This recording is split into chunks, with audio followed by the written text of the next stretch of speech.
What is up, guys? Today we will talk about how you guys can find transaction history on Binance. Well, the process for that is pretty simple. For that, we will open up our Binance. After opening up our Binance, you just have to go to Binance.com. Now, they will want you to log into your account. You just have to log into your account. Once you are logged in, let me just continue with my Google account.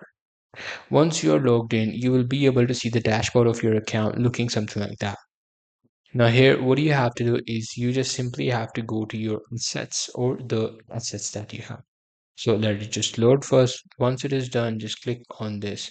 Like click on your profile. After clicking on your profile, just click on assets. After clicking on assets, you'll be able to see the assets that you have and the assets that you've traded before. You'll be able to see your recent transactions underneath that.